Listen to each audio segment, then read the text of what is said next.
Are you a movie buff? Do you love dissecting and analyzing your favorite films? Look no further than the Projection Booth podcast. Join host Mike White and a bevy of guest experts as they explore the history, themes, and legacy of cult classics, obscure gems, and mainstream hits. Join us every week for a unique and engaging look at your favorite movies. So sit back, grab some popcorn, and tune in to the Projection Booth podcast, available on all major podcast platforms.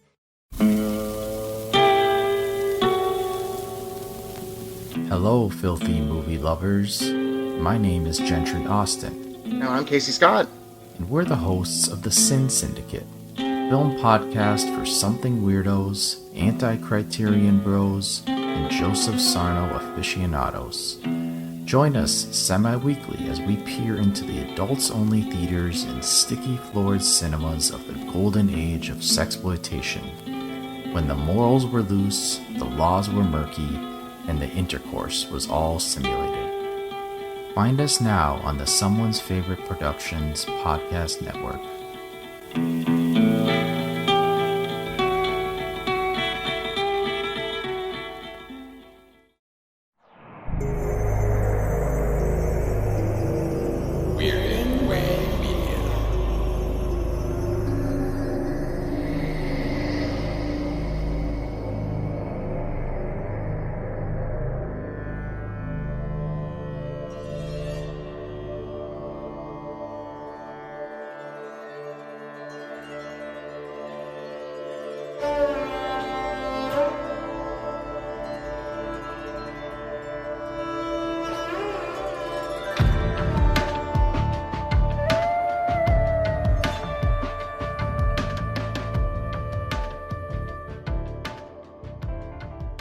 Hello, everyone, and welcome to yet another episode of the Bollywood Cinema Club. I am the Culture Cast, Chris Stachiw, and I am joined on every episode of the Bollywood Cinema Club. We take a look at Indian cinema, past or present, and, well, we talk about it because as pretty much Westerners, it's not something a lot of us are familiar with. I'm a little bit more familiar than my two guests, but by the end of this episode, I think we might be having a different tune that we're all singing. I am joined by my good friend. He is the co-host of Movie Geeks United. He is their home entertainment correspondent, your friend and mine, Adam Long. Hello, everybody. And all the way from the East Coast as well. He is a radio host every Sunday, also author of Barney Miller and the Files of the Old One too. Your friend and mine, Otto Bruno. Chris, Adam, nice to see you guys again. Yes. Yeah. Yes. Yeah. It's been a while. It's been a month since the three of us talked. Mm-hmm. Yep. I mentioned the name Satyajit Ray, and you, Chris, said who? Yeah, boy, thanks for that, Otto. And we do agree on the correct pronunciation this time around, I guess. Yeah, Satyajit Ray. Yeah, we all know how to pronounce it now. So on this episode of the Bollywood Cinema Club, we are going to be taking a look at one of Satyajit Ray's more influential, famous, kind of important, critically acclaimed and acclaimed by the audience as well, 1964's drama Charulata. So the film is based on a book called Nastanirh by Rabindranath Tagore, and it stars Soumitra Chatterjee, Madhabi Mukherjee, Salin Mukherjee, and Sayamal Ghoshal. And the film is all about the titular Charulata, a woman who, well, she's a rich woman who's bored, and her husband brings in his brother-in-law to, keep her occupied. And if you've seen movies before, you can probably picture where this goes. But likelihood is you've seen this movie because this is a pretty important Indian cinema film. And so is Satyajit Ray for that matter. But let's just cut right to the chase. Adam, I want to know your initial thoughts on 1964's Charulata. Well, there are a lot of mysteries in the world. There's the Bermuda Triangle. There's the mysteries of Stonehenge and Nazca Peru lines. And among those mysteries would be this film and its high status in cinema, because I was not a fan of this film. It was I must admit, and I'm going to be honest, it was a torturous experience to get through this for me. I was not expecting you to say that at all. I am floored, frankly. Yeah, I'm in the minority on this, and but I cannot tell a lie. I cannot, and I will not tell a lie. I could sit here and I mean, there's some good aspects in the story. I get what he's trying to put across, but his style just does not appeal to me at all. And I knew we were in trouble 10 minutes in, because 10 minutes into this film, absolutely nothing of note had happened except for we see one of the main characters just ambling about in the room where she's at, and it takes her 10 minutes to pick up a pair of binoculars and start looking out the window. And I thought, oh boy, here we go. And you knew get any better. Yeah, it did not get any better from there. I mean, and there were scenes that were just interminable in this film that just went on and on and on. There was a whole sequence that's set in the garden where they're having a discussion about writing, and which I think is great stuff. Some of the dialogue is good, but it just goes on and on. And then there's a party later on that the husband has, and that again goes on and on and on. And it's like, I don't think maybe in other subsequent films, he was a little more succinct in his storytelling. But with this film, I don't think he met a scene that he could shorten. I really don't. And it was just, and I think the pacing of the film just muted my experience. I couldn't get any of the good stuff that's in there, and there is some good stuff to be gleaned from the film. I'm not saying it's a terrible film and that it's not, that it doesn't have some important messages, but the style of the film was just really turned me off, and I just didn't, and I think I'm going to disappoint you guys on this one, because I'm not going to have a lot of insight, because I just don't feel like but I did make a few notes here, just very quickly.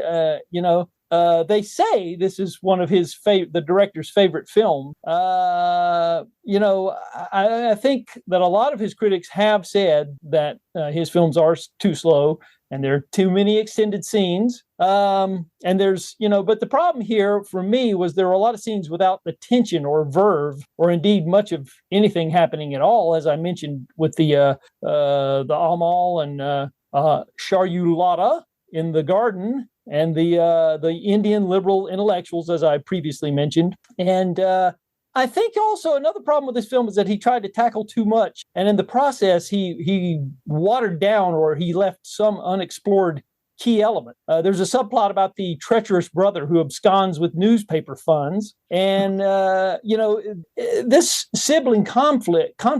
It seems like it comes out of another movie. It comes out of nowhere. And it doesn't really gel with the story of the growing attraction between the cousin and the neglected wife. It just seems like it just doesn't even gel, and it takes the focus away from what should be the vital center of the film for me, which was the love story. Which and then there's the triple freeze ending at the end of the film, which is revered in cinema, as they say. And it features as its third leg a horrified servant. There's like three different characters who are freeze framed, and one of them is a servant. Well, that to me was nonsensical, because we've seen him, I don't know what, maybe 2 minutes max in this film, and he's suddenly important enough to include in a freeze frame at the end of the film. And I'm just sitting here, slapping my head saying, what the hell? I mean, what's this all about, So anyway, I think the acting was good. The actors they played the parts with great relish. And I think they did a good job with what they had to work with. But his storytelling just did not jibe with me. And that's just a personal preference. That's not a reflection on the quality of this film. It's just a personal preference for me. Didn't jibe with me, and so that's my take on it. I'll not belabor the point, but it just wasn't a good experience for me, and so there we go. Adam's body was just rejecting the movie as he was watching. No, turn it off! Like George C. Scott in Hardcore. Turn it off! I get it. Yeah. I get it. I mean, I understand. I have seen movies where it's just like, this is just a slog. Like it's just a slog. So Otto, tell me a little bit about your take on Charulata. What would you do with the show, Chris, right now? I felt the exact same way. I will. You got to tell me, buddy. You got to tell me. If you say you didn't like it, we'll still figure something out. Because I haven't. You guys don't know what I thought. No, that's right. You know what's interesting is, well, I must preface this as being the unexperienced American. I'm not very proud to say this, but I had never seen an Indian film before. So this is the first Indian film that I have ever seen. And I think I've mentioned to you before, Chris, and I don't know if we mentioned it last time the three of us talked, but I do have a real problem with films that I think directors don't know how or refuse to edit, and that they just go on too long. I didn't have that experience with this, possibly because it was my first experience with an Indian film. It's, when you're watching a film like this for the first time, obviously I don't speak the language, so I'm reading the subtitles, and I'm trying to read the subtitles. I'm trying to take in what's happening, and I'm trying to also look at the photography, how something's being filmed. But it is interesting, though. I will say this. I, like Adam, was concerned in the first 10 minutes because there is almost no dialogue in the first 10 minutes. And for me, that is a warning signal because I'm a word-heavy person. I like dialogue in film. And of course, if you're a film person, you should really like visuals, but I love dialogue. So I was worried the first 10 minutes, but then after that, I certainly got into it. You did kind of see some of the things that were coming. Initially when they send for the cousin to, he sends for his brother-in-law to keep his wife, who's the brother-in-law's sister, to keep her company and have her bring along his wife to do so. You assume that that's where the conflict's going to go, and then you're kind of surprised by the appearance of his cousin into the mix as well. But I mean, in those first 10 minutes, you are immediately told that this is a woman who is bored and unfulfilled. It's very obvious from the get-go. And then as time goes on, you also learn that she is very bright and very intelligent. And in fact, at one point, fairly early on, the cousin is talking to her and her sister-in-law, and the cousin says something about the traditional Indian woman and the new woman. And the sister-in-law is clearly the traditional wife, and Charulata, but they call her Charu, I think, in the film.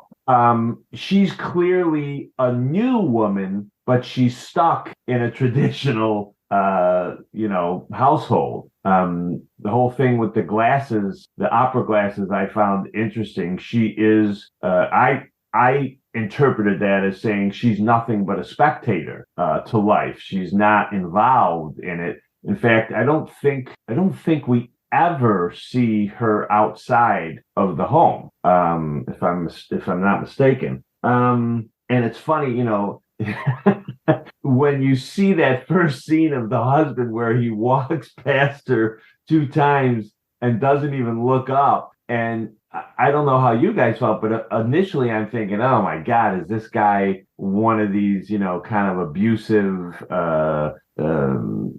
head of the household? He wants nothing more but for her to wait on him kind of situations. And it's really not. I mean, he's not a bad guy. I don't think at all. No, he's not. He's just so caught up in his love of what he's doing, his newspaper.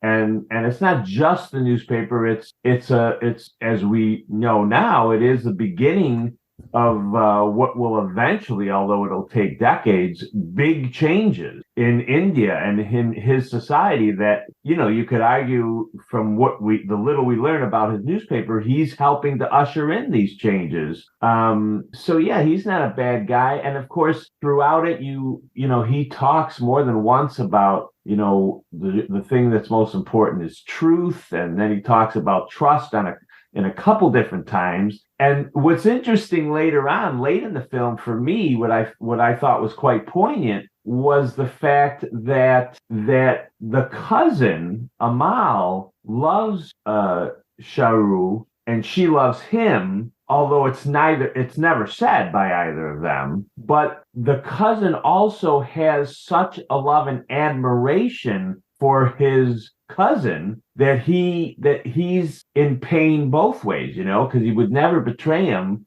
So I thought, and in terms of the slow spots or the long, whatever it was, I mean, I think I said last time we talked that I had read before that Ray was considered to be like the Fellini of Indian cinema. So I was kind of prepared for this to be, a more intellectual, I guess, for lack of a better word, intellectual type of film. So I wasn't expecting, a roaring comedy or anything like that. I was expecting this to be somewhat existential.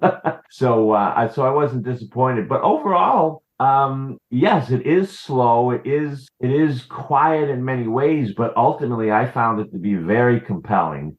I will also agree with Adam, at least for this film. It sounds like he didn't like the freeze frame ending. I'm not big on freeze frame endings. I always think they're a little too artsy for me. Kind of like arts for the sake of art. But otherwise, no, I liked it. I thought it was a good film. I thought it was a solid film. So I think I'm kind of in between.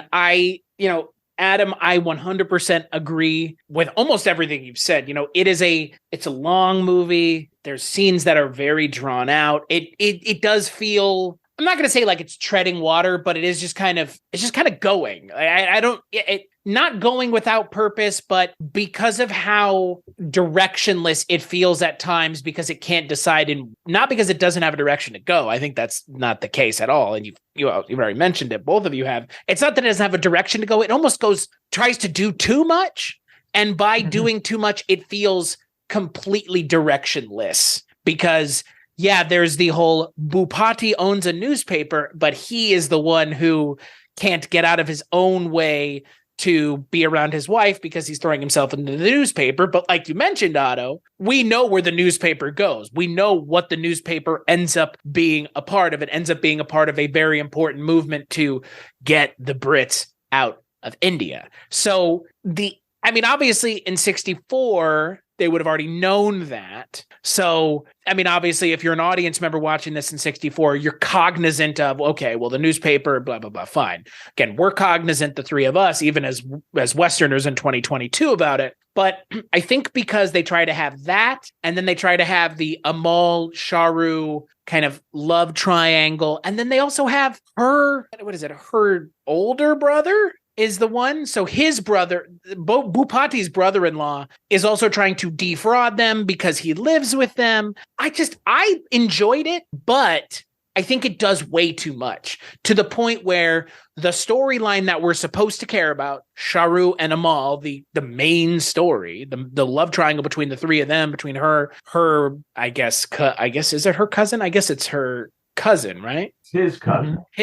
So it would be her. It would be her cousin-in-law, right? And in fact, he says he calls her cousin-in-law more than once. Right. So he and her, that should be the main focus. You can give the Bhupati story plenty of time on screen to kind of have an interesting counterpoint or show how much he cares about her, or how much he throws himself into his work, and how much progress he's making in spite of hindering his own marriage to his wife. But I just feel like they had 3, 4 stories, and they should have done 2 of those.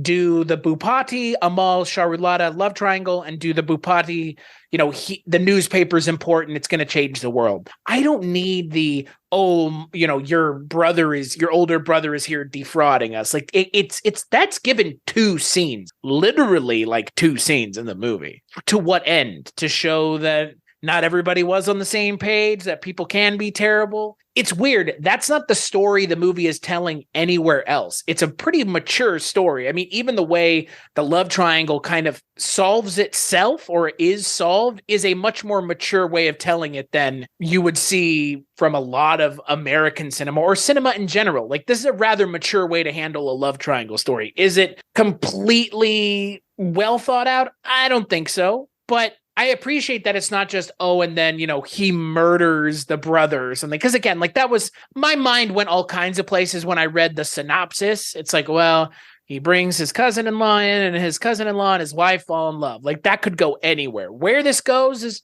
it's interesting. It's not much. They could have done more with it, frankly. That's kind of what it just, in a lot of ways, I'm kind of with you, Adam.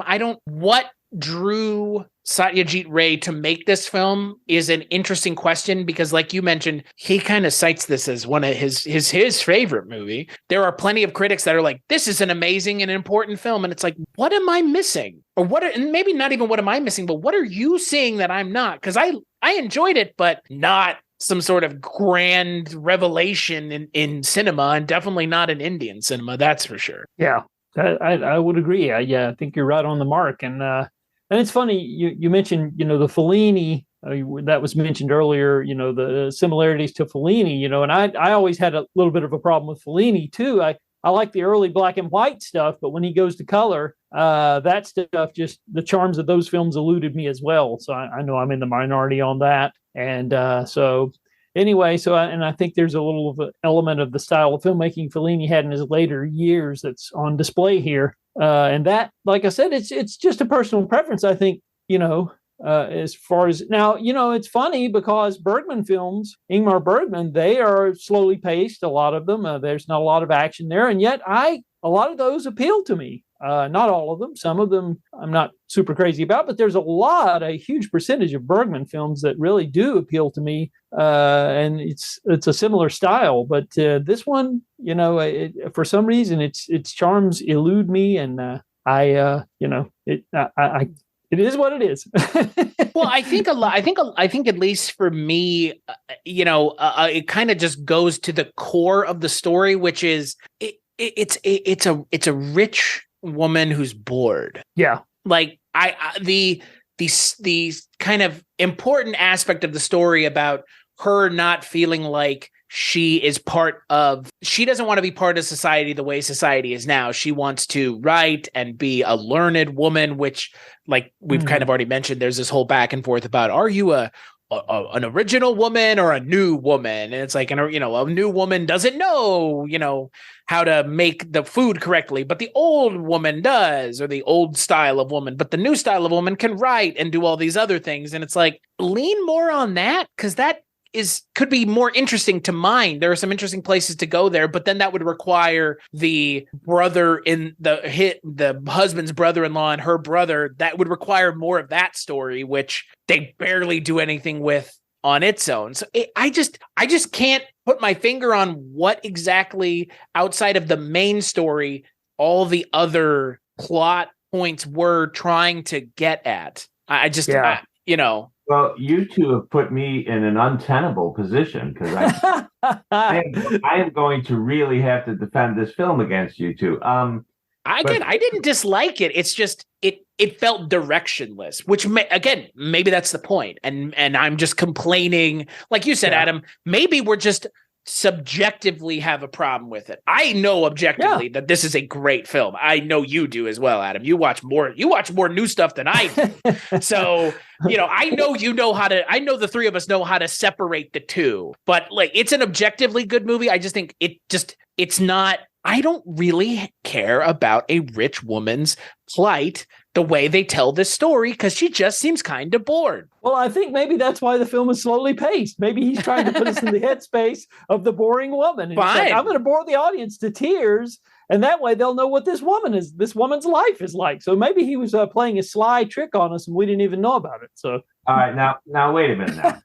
So, Chris, have you seen any Bergman films? A long time ago. Okay, because yes, me too. It's been a while since I've seen, but I saw at one point, because I took a class on Fellini and Bergman. So I saw about 8 or 10 Bergman films. And there were some Bergman films that I really liked, I thought were quite good. And then there were many Bergman films that I watched that I literally would have rather sat in a room and watched paint dry. Okay, because it would have been the same thing, but at least I would have gotten a high off the smell. I would agree. There's some in there. Cries and Whispers is a film that's highly revered that I've tried to watch that 3 times, and I've yet to get on its wavelength. And but now I'll say Autumn Sonata is a phenomenal film, I think, because it's and I have some personal experience in this matter with my own father. The mother in the film is very much like my father was, and so I identified with that personally. So Autumn Sonata is one of my favorites, and there are a few others. Ironically, I think the one that he made that was an English language film with Elliot Gould, The Touch, is one of his better films. I know Quentin Tarantino really likes that one. Wow. No, here's the thing, because you Adam, you mentioned the later Fellini films, and I actually tend to agree with you on that. I have trouble getting through some of the later Fellini films that some people consider masterpieces, like Giulietta of the Spirits. That's a tough one for me. And nowadays, I mean, you guys have both said that this was a long film. This was an hour and 57 minutes. Nowadays, that's a short film compared to some of these films that they put out now that are 2.5 hours or more. That drives me nuts. Well, Otto.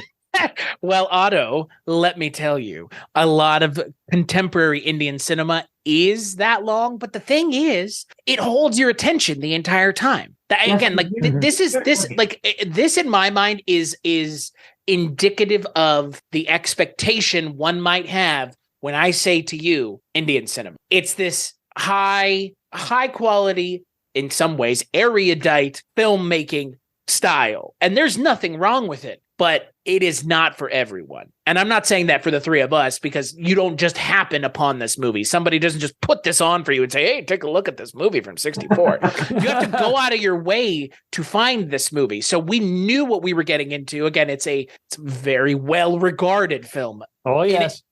Academically well-regarded. It's Criterion. There's a really, really, really, really good essay that you can find on the Criterion website called Charulata, Calm Without, Fire Within by Philip Kemp. He wrote it when they reissued the film in 2013. And he talks about why this film is kind of so important and who loved it. And Jean-Luc Godard apparently really loved this. It's one of Godard's favorite films. I know, it's just... Now you're having me question myself, because I never cared for Godard. But... I'm there with you. I tried Breathless a couple of years ago. I got that as a Christmas present about 4 or 5 years ago. I barely could get through it, and I know it was it's a hugely influential film. And again, I wondered what I was missing, but I was mostly bored by it, to be quite honest. From what I remember, Breathless was one of Godard's more watchable films. Right, it is. I've tried some of the others, and they're even less engaging. And I have to agree with Quentin Tarantino. He always talks about the Jim McBride remake of Breathless being better than the 1959 version, and I kind of am right there with him. And that is sacrilege to say that to a lot of people, but I have to, because it's more interesting to me. So I have to say, Chris, I actually have I have less of a problem with Adam's take on this film, because it's quite clear that Adam totally did not like this film. You keep saying, like for example, the one thing I'm confused about is you saying it was hard to follow because there were so many different stories. I didn't really feel that way. I didn't feel like it was hard to follow. I felt it felt direct. It felt like it didn't know which direction to go in as a movie because it split itself too far across the board. I would have preferred more of Madhabi, Mukherjee, and Soumitra Chatterjee together, just them spending time together. I liked that. I get that. I get why we don't get more of it, but at the same time, it's like Adam already mentioned, it's the emotional core of the movie. I could watch the two of them on screen for an hour or two, just the two of them. They have a lot of chemistry together. Soumitra Chatterjee is a very charismatic actor without having to do much, which I really appreciate. A very just naturalistic way of being charismatic. He's not trying to be charismatic. He just is, which comes across the way she receives him, because he doesn't seem disinterested in her, but he never says, I love you to her. He's not effusive with his love towards his cousin-in-law. He's just, he's astounded by her ability to write. He's astounded by her ability to kind of be on his level, at least academically, he believes. She's probably much more gifted than he is in reality. But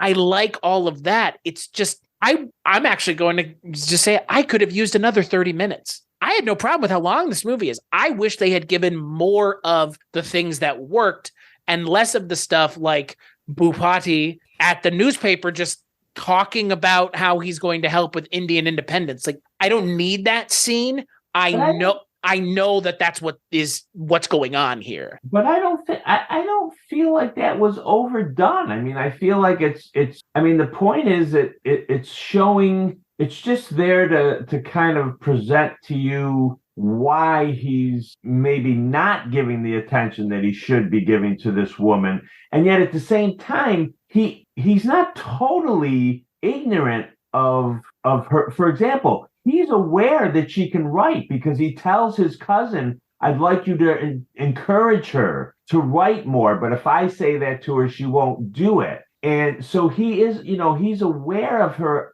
talents and abilities. He's aware that she is, even though she certainly is fulfilling the requirements of a traditional Indian woman, he's also seems to me to be pretty aware that she is also a new Indian woman. And at the end there, before he accidentally discovers that she's in love with his cousin, but right before that, she makes the proposal that he start the paper again and that she'll handle all the Bengal stuff and he can handle just the English political stuff.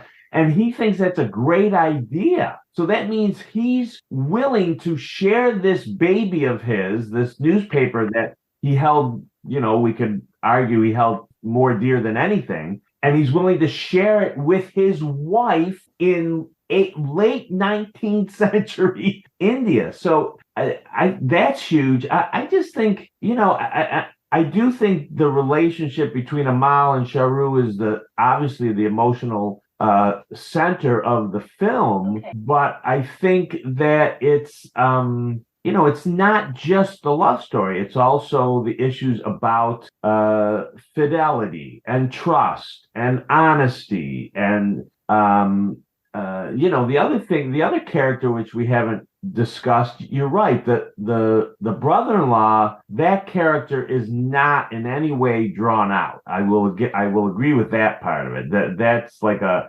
very flat, one-dimensional character. The sister-in-law is somewhat interesting because she is more the traditional Indian woman. And it seems to me, particularly at the end when she's getting ready to leave, it seems to me that she also, in her own way, loves Amal. Not quite as intensely and not quite in the same way as Charu, but she does as well. And of course, she has nothing in her arsenal like Charu does in terms of her writing ability and her ability to talk to him and share his interests on the same intellectual level. So I thought her character was kind of interesting and what that represented for that period of time. I don't know. Maybe if I watched it again, I'd be bored by it. But certainly on this first viewing, it's literally the only Ray film I've ever seen and the only Indian film I've ever seen. So I can't judge it against his other works. But I guess I'm the guy who liked it the most.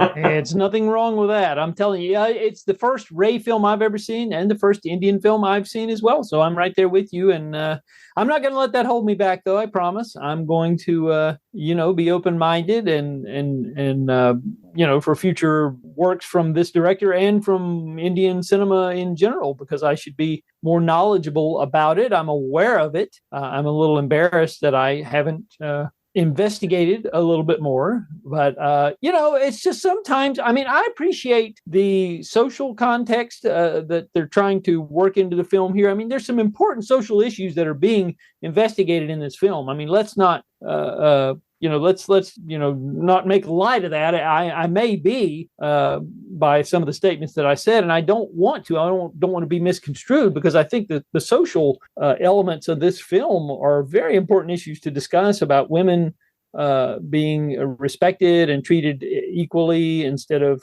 being treated as a second-class citizen in the home, and with the man having all the say-so and all that type stuff. That's there's a lot of that that's explored in this film, and so that stuff is important. It is stuff that's worth noting. It's just the style. Ray's style in this particular film was just it muted a lot of that of my enjoyment for the film, and so.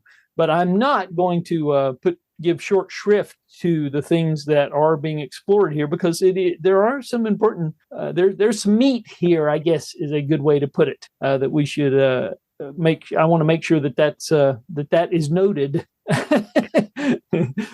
Well, and I think to your point, I would think that in a lot of ways, that's kind of the big takeaway here, is what the overarching message is, and kind of what Ray is driving at with, setting it in higher, upper class society, and, how does upper class society deal with, the woman's place in the household at the time, or what does that mean at the time, and how could you be progressive at the time? Because again, what we're seeing here is, pretty progressive female character, a pretty progressive male husband character. Again, we're not having Bhupati go, no, and hitting the pen out of her hand and saying, you can't do this. He, like you mentioned, Otto and Adam, he is fostering that. He is wanting that to grow. She is the one who says, I don't want to write. I don't want to do these things, for fear of, I guess, rejection, for it not being as good. And I appreciate the message of the film that, even sometimes you don't believe in yourself, the belief may come from the position you least expect it. Because at the time, this is very atypical. The woman's place was in the house. That's still the way it is now in plenty of places around the world that aren't progressive. It's not, everything's fine now. That's not the case. Very much so. Go watch any amount of topical news coverage from most countries that have issues with this kind of stuff, still having issues. India still has issues. This country, we still have issues. But I appreciate that in the context of this film, we're seeing progressive characters written smartly and progressively. And I can commend Ray for that, because that was not what I was expecting at all. I was not expecting, again, even the cousin-in-law is pretty progressive. He doesn't just blow up their marriage for his own selfish needs. He is an adult about it. He understands, his entire conflict is, should I be with her, or should I go off and live what sounds like a pretty awesome life? In every account, go marry a woman whose family is rich. They're going to move to England. You're going to be able to walk the streets of England and do whatever you want, essentially. And that's what he does. Well, but remember that his cousin was telling him that they would send him to law school to be a barrister. Right. And he doesn't want to be a barrister, because the cousin is talking about how exciting it would be to be in the English courtroom and hear all the legal debates and all this, while the cousin is listening to him, and all he's dreaming about is the romanticism of the travel. Right. Basically being able to go anywhere other than the India that he's seen so far in his young life. Yeah, he wants to walk the rain-soaked streets of the UK. That's what it is. It's like you said, it's this romanticized idea again, we don't know if it ever actually comes to fruition. He just leaves at the end. But it again, I do like that they keep kind of reinforcing that even if everybody is kind of on the same page, not everybody's on the same line. Because again, like you've mentioned, the brother or the husband is, he's he's so motivated by one singular idea. And so he, even when he's talking to his cousin-in-law or his cousin or anybody else, he can't get out of his own way, which I'm sure we all know people like that.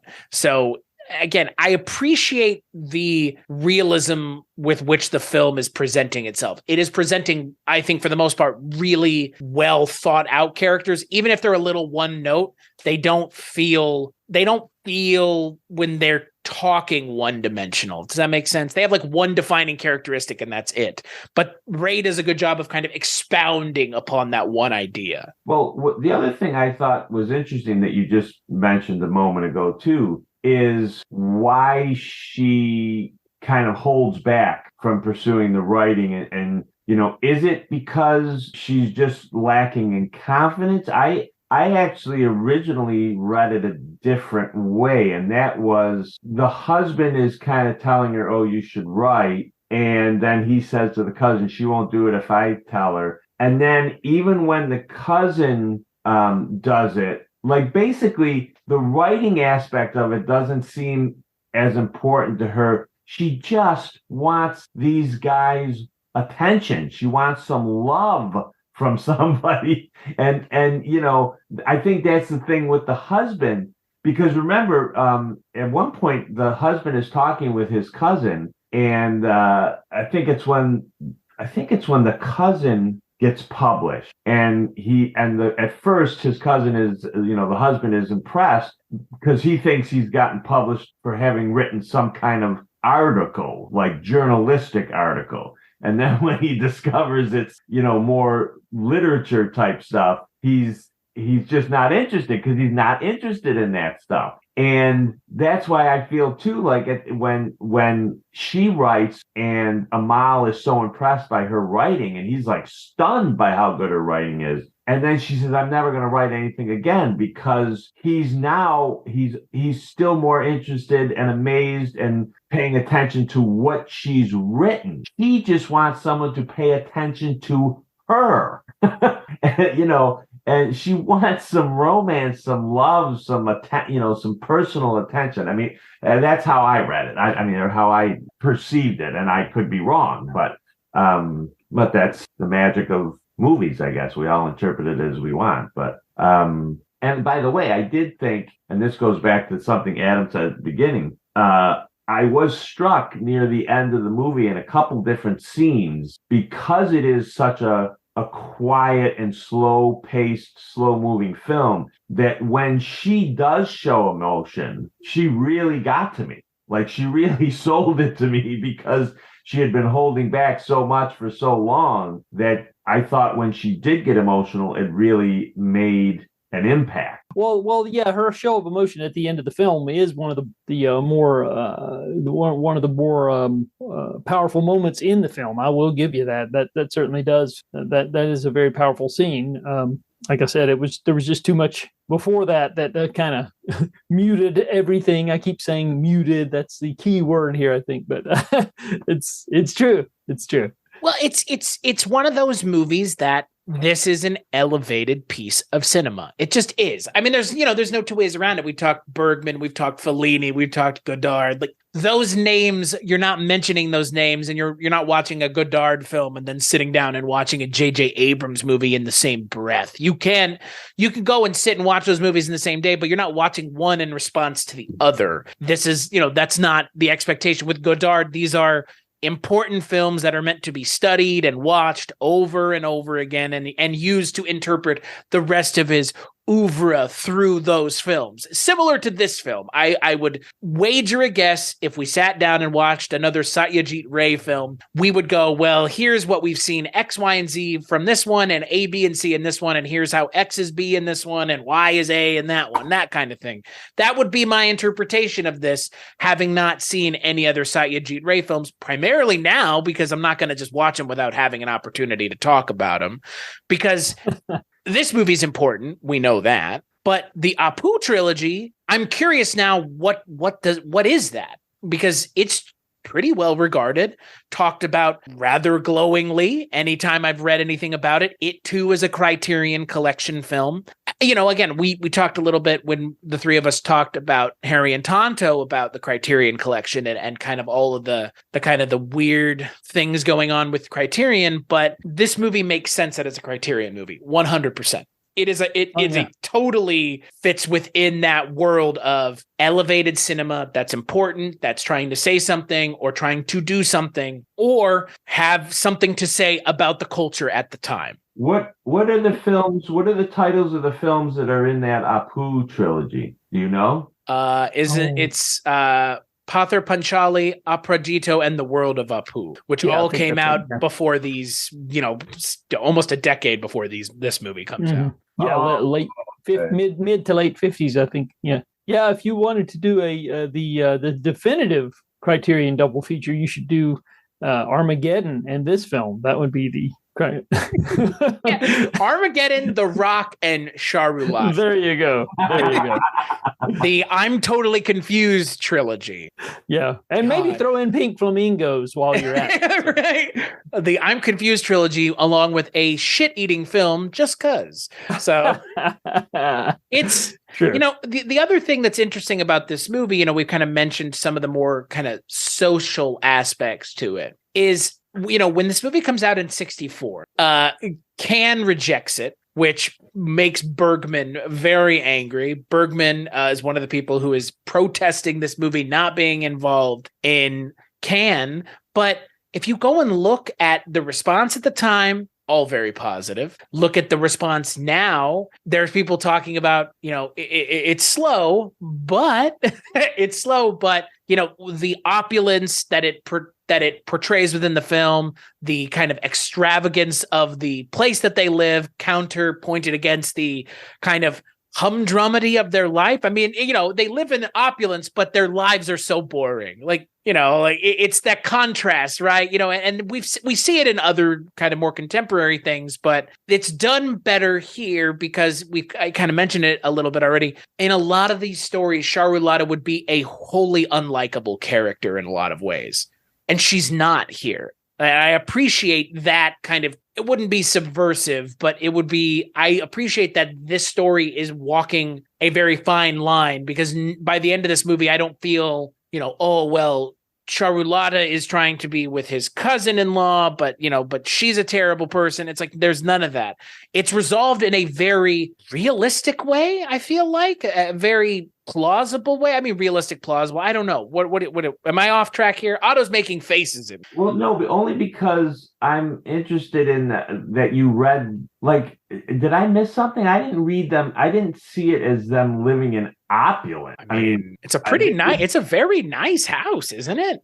Or am I crazy? Yeah, but I mean, it's not. It's a big place. But I mean, his business is in the bottom half. The brother-in-law, steals whatever money he steals, and the whole thing goes under. I mean, if he had that much wealth, it wouldn't have all been locked in a little safe in his place. I didn't see a lot of tons of expensive furnishings or things like that. I don't know. I didn't read it in that. I don't know. His wife is allowed to sit in the house all day and not do anything. Allowed or required? That's the question. The movie never makes that. The movie never takes a stand. I don't know. I got the feeling that that's what was expected of a woman in late 19th century India. But again, they do have a woman in the house, even though it is her brother's wife. They're acting like they're housekeepers is what it feels like. Or am I, or again, maybe I'm misinterpreting this movie entirely incorrectly. Maybe it's semantics too. When you say opulence, I just think of, right. I'm thinking of opulence of the time, I have seen plenty of movies set in period India that are not this. And then I watch this movie and they're living in a very nice house. It has a courtyard. Let me put it this way. If you had this house in India right now, you would be considered middle upper class.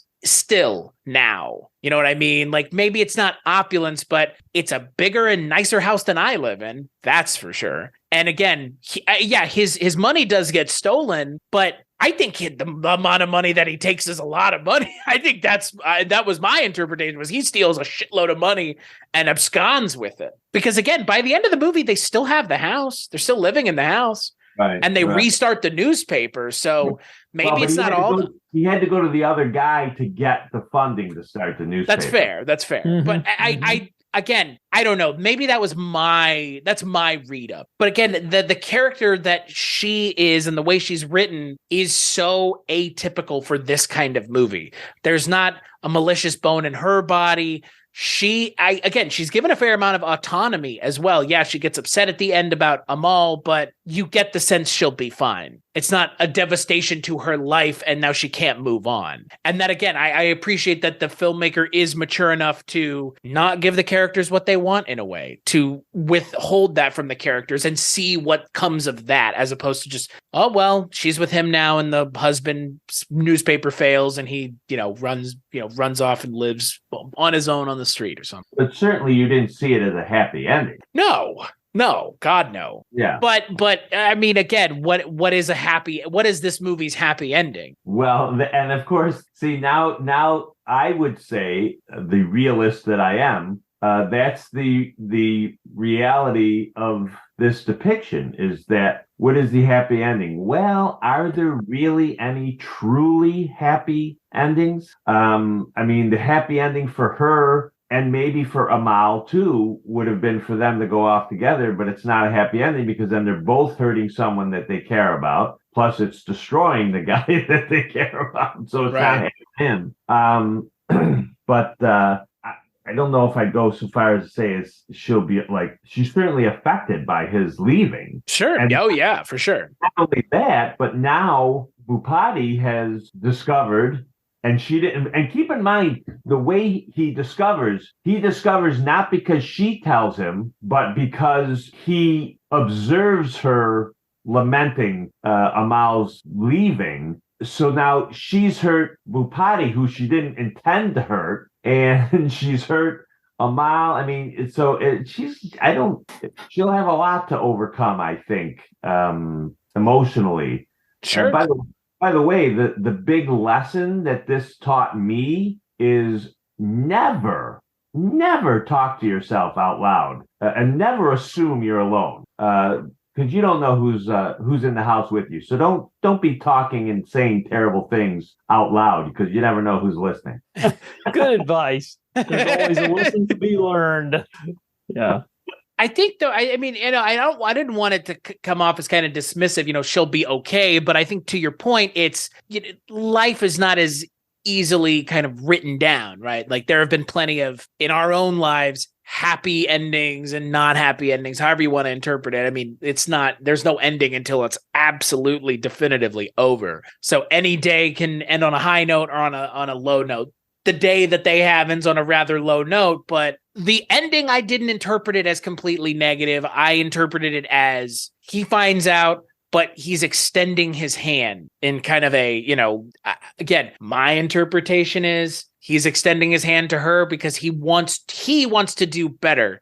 And by her hand meeting his in the freeze frame, they want to try to maybe do better together. Do they succeed? Is it all roses? Probably not. Or are they together by the end of it? Who knows? But I think it's a realistic ending. It's a hopeful ending, but it's not and everything worked out in the end. And I don't need that. And the narrative would not be suited by such a hard stance being taken, given that the movie kind of doesn't take a stance throughout on a lot of other things. And now it's a happy ending. Like, that wouldn't jibe with me with the rest of the movie.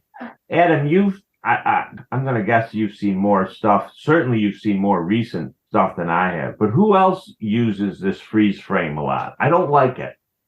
Well, Scorsese obviously used it quite a bit, especially in Goodfellas and Casino. So that's a technique that he has used more than once, shall we say. But I think he uses it to good effect in terms of the where he chooses to use it. I think it works in tandem with the the film projects that he does use it in. And I think let's see, Alexander Payne has used it obviously with the Election. He used it to good effect in his 1999 film Election quite a bit, and those are two examples that come to mind from the last 25 years or whatever, or 30 years, I should say, 32 years since Goodfellas. So yeah, and there are others, but those are just a few that come to mind. But freeze frames are effective if you're using it for the right material. It depends on the material, but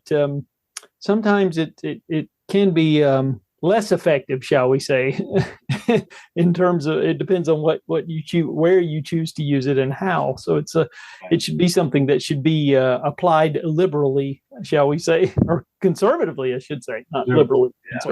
Some directors really use it pretty liberally, I would. Yeah, recently. That's what I was trying to say. It's too liberally used, but should be applied conservatively. Let me correct that, amend that statement. I think Ray uses it rather well. I mean, again, where he uses it, I think works. I think it does kind of verge on being a little much. I will, what's funny is I did read a fair amount about the first 10 minutes of the movie, as I'm sure we all did, and how kind of effusive everybody is with the praise about the first 10 minutes of the movie. I get it, but I don't need to see it again. Does that make sense? You know what I mean? Yeah. Like, I appreciate it. Thank you. It was great.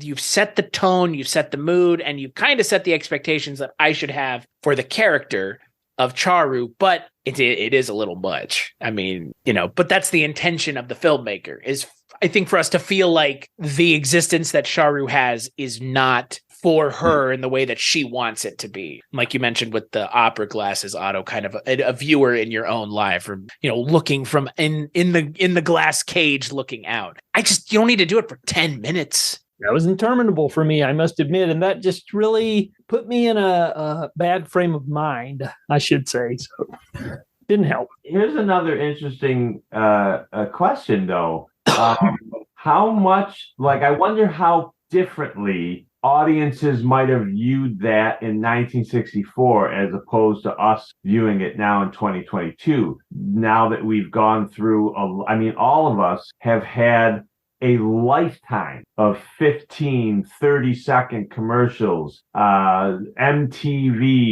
movies and TV shows now where no shot is lingered upon for more than 3 or 4 seconds. So I wonder how that affects our read of it. You know what I mean? Well, I liked what the hell's that movie called? The one with Daniel Day-Lewis, There Will Be Blood. That movie doesn't have dialogue for the first half an hour. Yeah, that's true. But that film, to me, there's something going on. It's a busy, busy quiet. It's quiet, but that's the problem. That's the difference between this film. Nothing, absolutely nothing of note. And I think of certain directors who wouldn't have been caught dead having 10 minutes go by with nothing happening. I'm thinking Alfred Hitchcock. There's no way Alfred Hitchcock, who was at the peak of his powers when he was kind of on the way down, actually, when this film was made. But, he had been in the years prior to this at the peak of his powers. And you would have never caught him with a film where there's 10 minutes of just somebody rambling around with a pair of opera glasses, or Billy Wilder. So, there were a lot of directors who, their styles were, they weren't gonna do that sort of thing. And but I think it was more of your foreign film directors that had a more subdued approach. Maybe, I don't know. I think that's just an American film style that I think has been prevalent for most of the history of film, I think, in my opinion. But what do I know? Well, I was going to say, I'm certainly no expert on foreign films. I mean, I like the ones I've seen, but I do think what you're saying, I tend to agree. I think certainly the foreign films that I have seen by the directors that I have seen, like Fellini and Bergman and Renoir and people like that, Kurosawa, I think generally speaking, those giants of foreign cinema are quite often more focused on metaphysical questions. Yeah. And, very angst-ridden ruminations about, the meaning of life and relationships and all of those things. And yes, and American films have always been and I like this about it have always been more about storytelling, I think, which is a little different. That's true. Yeah. Eric Rohmer is a good example of somebody who doesn't have a lot of action in his films. And I've seen quite a few of his films. But his films, to me, are never boring. There's not a lot of action going on. They're very dialogue-driven. But I love the majority of his work. So, if there's interesting conversations to be had, then that can be as interesting as having nonstop action to me, if you have characters. But, she's in complete silence in the first of this film. There's no conversation. There's nothing but her just, walking around. And so that, it's a different, it's a different type of thing. So it's muted, like you've said. It really is. Yeah. But isn't it possible that not possible, I'm assuming he did that on purpose to try to make us feel as comfortable and as uncomfortable, and as stilted and stifled as she is. Yeah. As I said earlier, he was trying to get in a very subtle way, hey, she's boring, and I'm going to make you bored as well. I'm going to show you how she feels, how boring her life is. So let's all get bored together. How about it? And I again, if that's the intention, because if we ask ourselves, what's the intention? Is it successful? Yeah. If he's trying to bore us, then he succeeded quite well, swimmingly well, I would say. Yeah. Misery loves company. That's right. There we go. But I think for me, it is just, it's too much of a vague rumination on these things. And it's not, like you've mentioned, Adam, a lot of the time, or I guess Otto, or I guess you both have, a lot of the times when it's a movie like this, the director is really, they're going for it with whatever they're trying to say. And this is just, not that this isn't going for it, but it is a very different way of going for it. A very, like you mentioned, Adam, muted, subdued, very laid back way of going for it, which is fine. Just for me, sitting with a character for 10 minutes, and then the character, in a lot of ways, she is the main character in this movie, obviously, but in a lot of ways, she's just kind of there a lot of the times. She's just kind of in the scene, which, again, that's a point, obviously. Sanjit Ray is making a point by her in a lot of the scenes just being there. There's a scene where Amal is on the ground writing in the journal that she gave him, and she's just swinging on the swing, which, you want to talk about a scene that gave me motion sickness. Holy cow. He stays with her on that swing for quite some time. Yeah, break out the Dramamine. Yeah, it was a lot. I mean, it was a lot, but at the same time, those shots are the moments in the movie where I feel like Ray is really trying to don't you get it? Don't you get it? And I appreciate it, but for me, this is not the way I would have gone about it. This is not the way that interests or excites me as a film goer, which is fine. Subjectivity and objectivity are important to have conversations about when it comes to criticism. It's the same. Yeah, it's the same sort of criticism that was thrown against Michael Cimino when he did Heaven's Gate. It's the same sort of thing to me. I see them as different, opposite sides of the same coin. I mean, because there's these long, it's a beautifully shot stuff, but it just goes on forever, and yet people were so critical of Michael Cimino and his transgressions on a film like that. But this film is in the same ballpark, and yet he gets a pass. I don't get it. I mean, it's just, I don't understand that. But anyway, again, what do I know? Well, and I'm with you in a lot of ways. I mean, look, the book is written by Rabindranath Tagore, and I believe they've said more recently it may have been based off of his own life, which is kind of fucked up because in reality, the Charu character in real life killed herself. Oh. So that is pretty bad. Yeah. Can't get much worse than that. No. So it's interesting.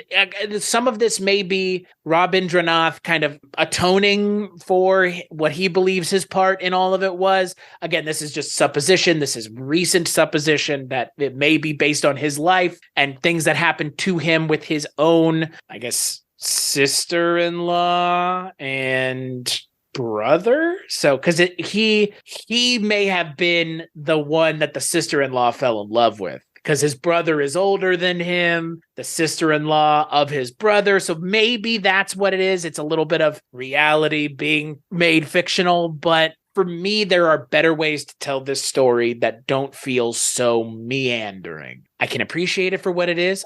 We've all seen it now. I like what Ray is going for. I'd be interested to watch more. This may not be something I ever return to, unfortunately, frankly. What's the name of that book again? Because I thought it said it was based on a story called The Broken Nest or something. Nastanirh is the name of the book by Rabindranath Tagore. Yep, The Broken Nest, right. which honestly would be a great name for this movie. Great title, yeah. Yeah, it's a fantastic title. Yeah, definitely. Yeah. Yeah, it's an interesting movie, and it's, again, as the first time I'm seeing a Sanjit Ray film, I'm not sure how motivated I am to watch another one right now, at least. Well, now that you've mentioned it, I'll have to try to watch. I'll have to see if they have all three of that trilogy on Criterion. It looks like they have at least two of them, so I would assume if they have two of them, they would have the third one on there, but never assume. So Right. Not with Criterion. Yeah, but I'm also with you, Adam, too. I like dialogue, so that's the other reason why I assumed I would be, the odd man out on this one. But I like dialogue. That's why I love Renoir's films. Grand Illusion and Rules of the Game, and so very Rules of the Game, especially very dialogue driven. But it's it's fascinating, and it's just but that might not be the kind of filmmaker that Ray was. He might have, like we said, we're all none of us really know, because this is apparently the first Ray film for all of us. Chris, you've seen other Indian films, but you were just talking about, what was that one you were talking about before we went on the air? It sounded like more of an action film. Triple R. Yeah, it is. Yeah. It is a big budget action, right, with plenty of CGI. And all kinds of practical. It's insane. And again, Indian cinema, ostensibly Indian cinema, could show it to you and show you this movie and show you that movie and say, both Indian cinema, you can't draw a line. You can draw a line, but the line is going to be very convoluted and all over the place, but you can get there. But it would be like talking about movies from the 40s and drawing a line to Marvel movies. It's there. It's not going to be a direct line. It might take a detour or a U-turn somewhere, but that's the thing. This is an important movie, whatever that means, right? Like, that's the problem. It is there are plenty of movies like this, and a lot of them are Criterion movies where it's important. Its entertainment value may or may not exist, but it's an important movie that, you said earlier too about the idea of subjectivity, because if you want to bore the hell out of me and maybe dissuade me from watching a movie, tell me it has a lot of CGI in it, and I will avoid it like the plague. Yes, I'm right there with you.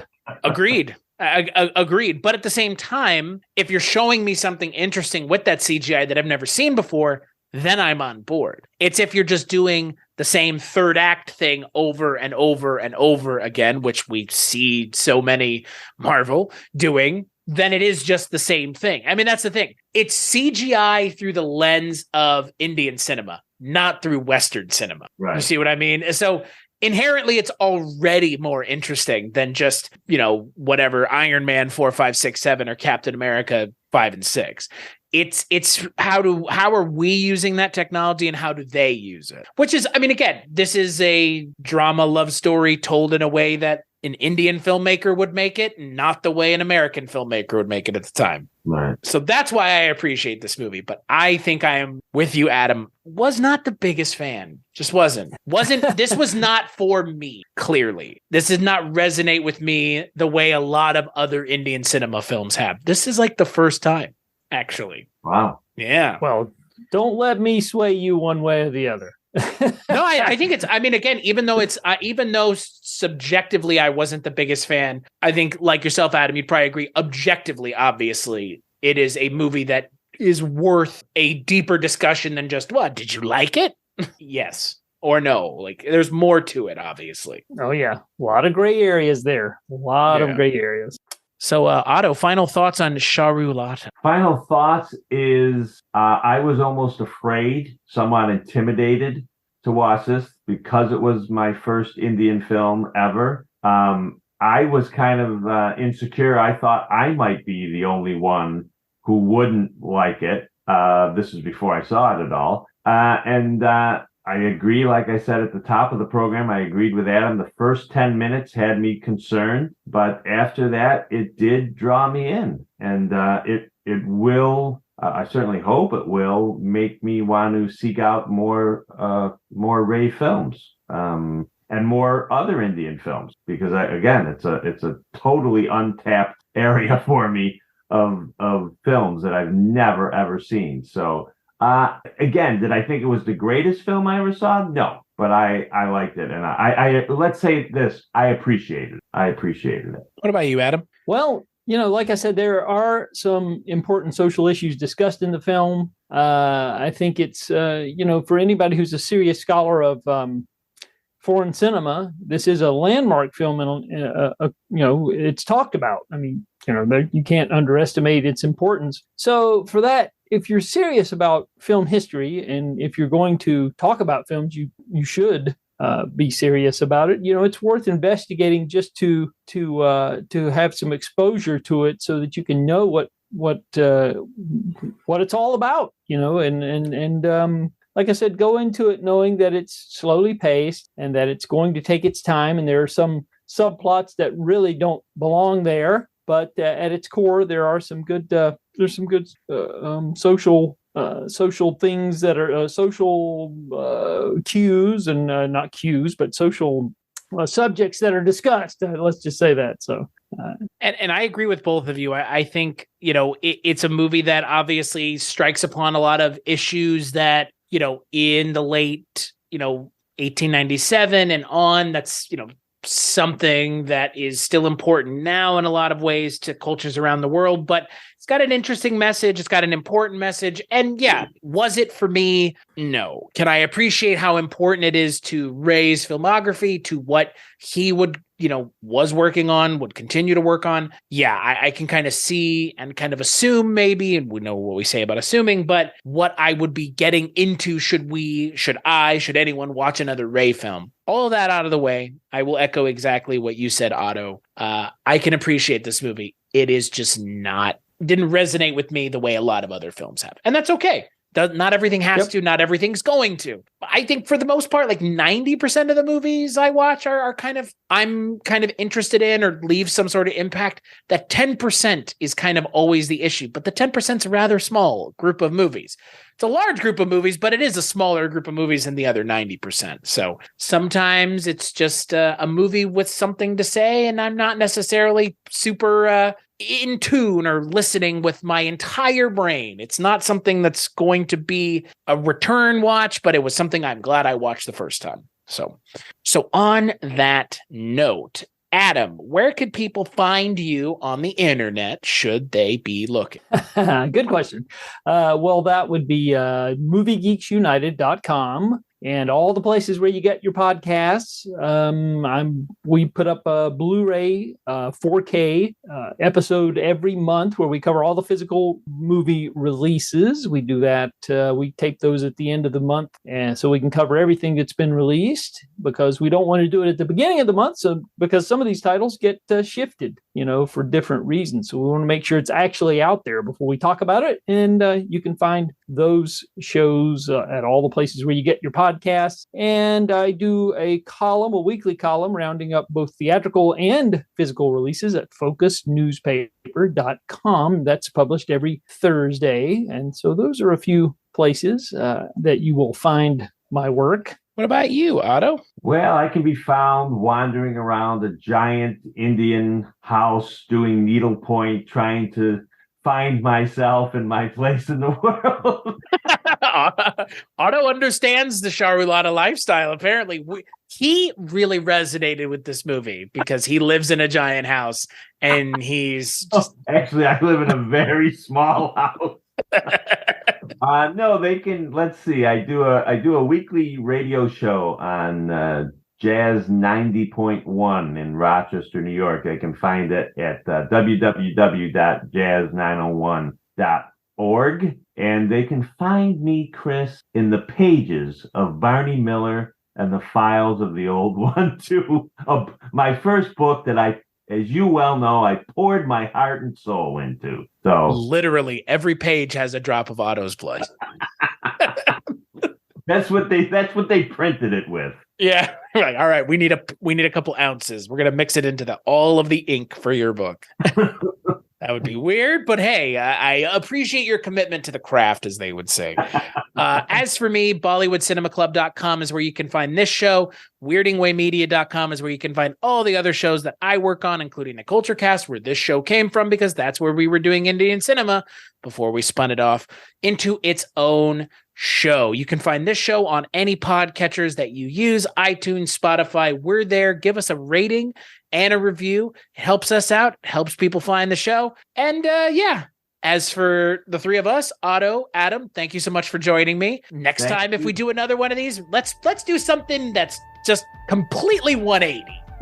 Total 180 even. Well, I appreciate you getting me to watch any Indian cinema. I'm very happy that I have now seen an Indian film and will hopefully see more. So I'm right there with you. I appreciate the invite, and I probably wouldn't have done this on my own accord. So I'm glad I did. I'm glad I had that experience. And yeah, we'll make sure to catch you on the next episode.